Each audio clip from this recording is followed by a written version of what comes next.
American values. And I believe they're the values that sustain us. So we have an obligation, like our ancestors did to us, to our children and our grandchildren, as profound as our grandparents had to us. You know, I believe with every fiber in my being. I know I'm referred to as the White House optimist, like when you're reading the paper, like I'm the guy, as my grandpa would say, that fell off the turnip chuck yesterday. I've been there longer than all of them. I have my optimism because I know the journey of the history of this country. It has always, always, unrelentingly been forward. And America is better positioned than any country in the world. It's not hyperbole, than any country in the world to be the leading economy, the leading political force, the leading military in the world through the rest of this century.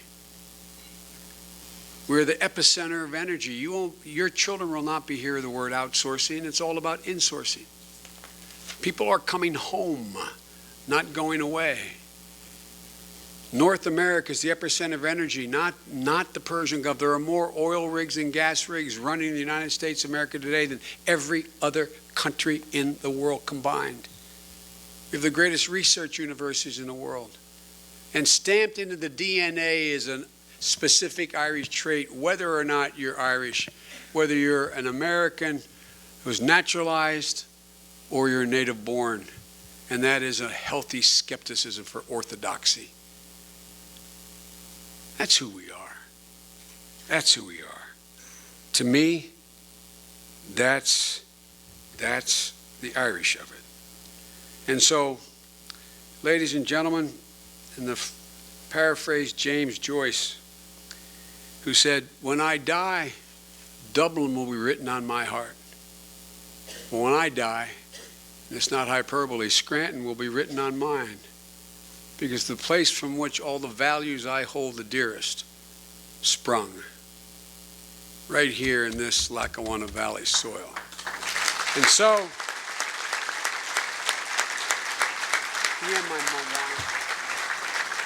I'd like to close with a toast my grandfather liked. It was an Irish blessing he turned into a toast that he'd give. And so my toast to all of you is, may those who love us, and those who don't love us, may God turn their hearts. And if he doesn't turn their hearts, may he turn their ankles so we know they're coming by their limping. To all of you, God bless the Irish. Thank you.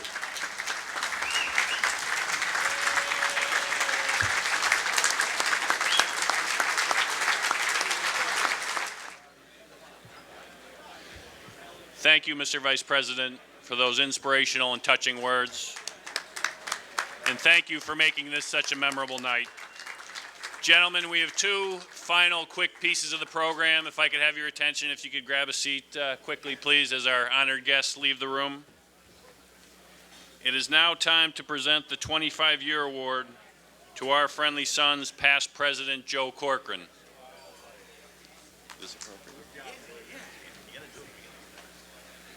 Joe Corcoran served as president of the Friendly Sons in 1990. Joe's Toastmaster that evening was one of our most beloved Friendly Sons, Monsignor Andrew McGowan. The principal speaker was the Honorable Judge Robert F. Sweeney, Chief Judge of the Maryland District Courts. In my many years with the Friendly Sons, I can think of no one who has been more supportive and more active in our organization than Joe Corcoran.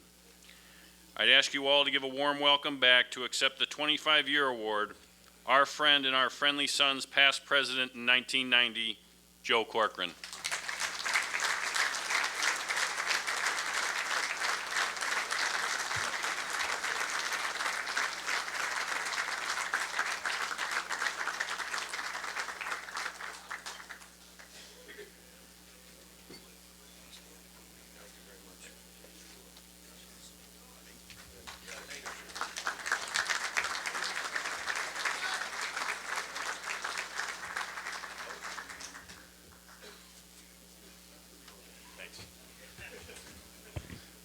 And gentlemen, as my last official duty as president, and then we'll have Monsignor Quinn up here for a few remarks.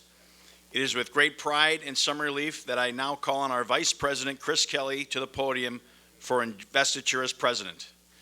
Chris M. Kelly, Esquire, is a graduate of Scranton Prep and the University of Scranton. In 1997, Chris earned his law degree from the Columbus School of Law at the Catholic University of America. Chris is the first Vice President Investment Officer with Wells Fargo Advisors in Scranton. Prior to entering the investment world, Chris practiced law, concentrating in the areas of estate planning, tax, and business law. Chris is married to the former Beth Antines, and they reside in Waverly with their 3 sons, Seamus, Graham, and Mitchell. Chris previously served our society as assistant treasurer and treasurer, and as Toastmaster for the Centennial Dinner in 2005, the year his father, Dr. Joe Kelly, was president. Gentlemen, please help me welcome to the podium the president of the Friendly Sons of St. Patrick of Lackawanna County for 2016, what will be our 111th annual dinner, my good friend, Chris Kelly.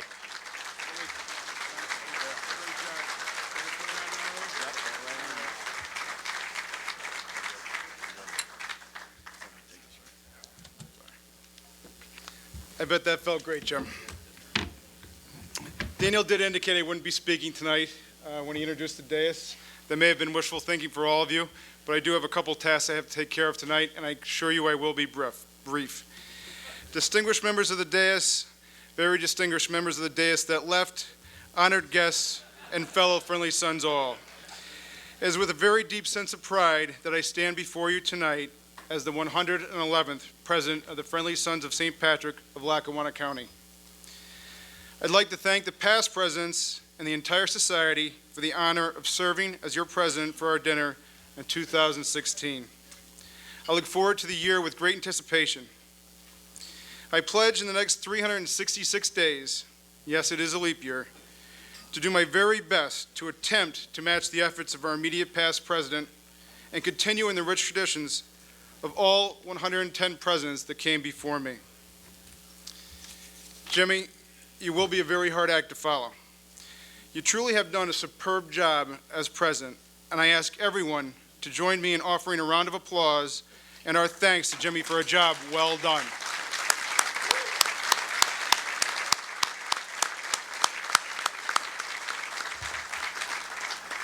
And as we all know, a big part of being president is picking the right Toastmaster, and you certainly have done that.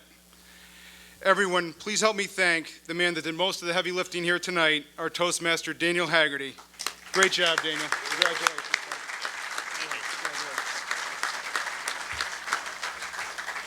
As Jimmy mentioned, I also had the honor of being our society's Toastmaster for our dinner in 2005, our 100th. And at that dinner, I had the opportunity to speak with your brother, Matt, about 5 minutes before we all marched into the big room to begin our program. Matt, understanding the job I was about to undertake, offered me his encouragement and best wishes. And before we parted, he told me that if I needed a friendly face in the audience to look straight out from the podium, and I would see his father. In the moment, I honestly didn't think much about it. But as I went about my task, I looked up from my papers, and there he was. And as you all know, Jim Haggerty was a hard man to miss. I can tell you the welcomed look of encouragement he had in his face, I have not forgotten in these last 10 years. Jim, I'm sure it was a look you saw many times growing up, and I truly wish both you and Daniel had his face to look upon tonight as he performed so well. I know he is looking down with a great sense of pride and relief for you tonight. As with that, Jim, that I ask you to come to our podium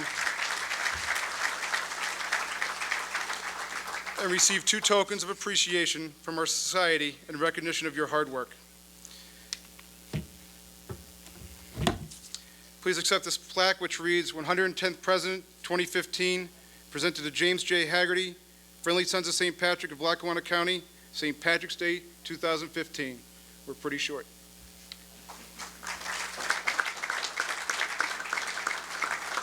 And Jim, as you know well know, it is our tradition to present our immediate past president with a pen at the completion of his dinner. Tonight, in further remembrance of your father, I now have the honor of presenting to you the very pen he received for his service as our 75th president in 1981.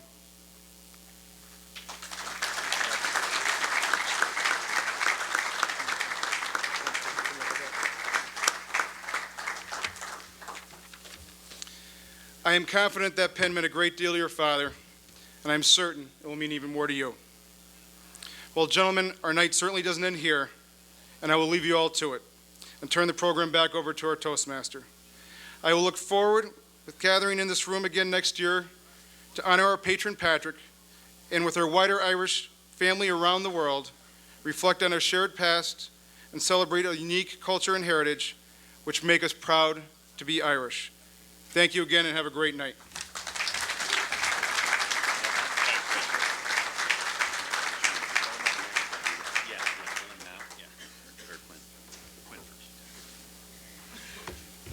Thank you, Chris, and our society is certainly in very capable hands over the next year.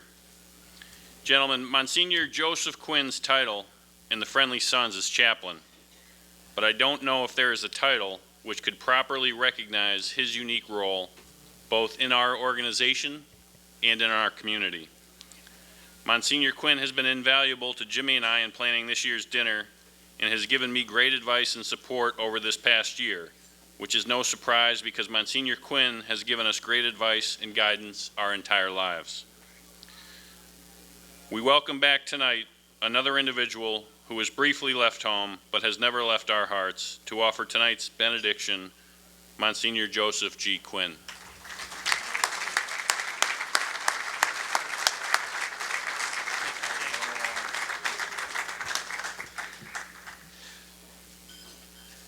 Never did we think we'd be here this long, did we? And I know we always promise to get you out before breakfast, but looks like just might not do that tonight. So I'm going to help with two quick observations, just updates on what this good Toastmaster has done for us tonight. I always think it's interesting when the Haggertys and the Lynets do focus on the headlines, find the targets, and have great fun because they're the ones who write the headlines and identify the targets. So two quick updates. One is that on two names that Daniel mentioned tonight. You know, one of the things we'll remember about tonight is that never before in the history of this organization has there been a metal detector before you'd come into Genetti's. And I got a report at the end of the night, I'm pleased to tell you, all cleared with the exception of two individuals. Marty Flynn and Father Shika didn't make it through. But they're still invited back to next year's dinner.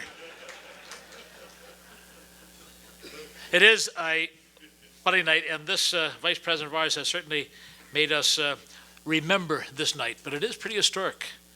3 times we've had him here. We are so very proud of him. But I wanted to say to him, you know, we love how you speak affectionately about us. We are always proud to look at you when you are in national headlines, even if many times it turns out to be a big, funny deal. But I wanted to say to him, you always prove that you're from Scranton in one way or another, and he did last week, and I wanted to say this with him present. You all remember the great fuss-up over the emails of Hillary Clinton, that she released 55,000 pages of her emails from her 6 years as Secretary of State. She had already deleted over 31,000 of them. 2 days later, and I read this in the papers in New York, Vice President, to show his transparency, released his emails over the last 6 years. All 2 of them. Proving that he is from Scranton. Both were written to his boss. Further proving that he was from Scranton, neither one got an answer. Stand, gentlemen, we're going to close with the shortest prayer. And I think it's funny that Senator Casey was quoting his father, quoting St. Augustine. Bishop Bamber knows this well. One of the saints most known throughout history for his impatience was Augustine. And tonight certainly has tried your patience, and you've passed the test with flying colors for a program to be remembered forever, and Jimmy and Daniel and others are to be credited for that. But I'm going to have you say the closing prayer along with me. And I want you to remember it forever because there are times when you'll want to use this prayer. The shortest prayer in history. Say it after me, gentlemen. Lord, make me patient. Now. God bless you all. It has been a great night, a great joy to be with you. and a great delight to wait the 111th dinner next year. Good night. God bless you all. Gentlemen, thank you. We're going to close the program tonight with one final song from our vocalist, Kieran Sheehan, America the Beautiful.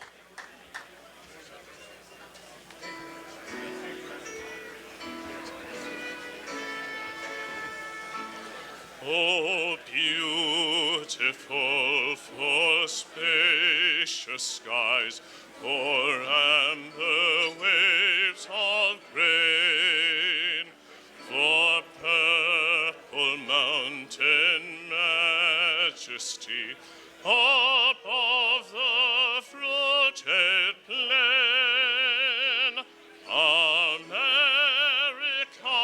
America,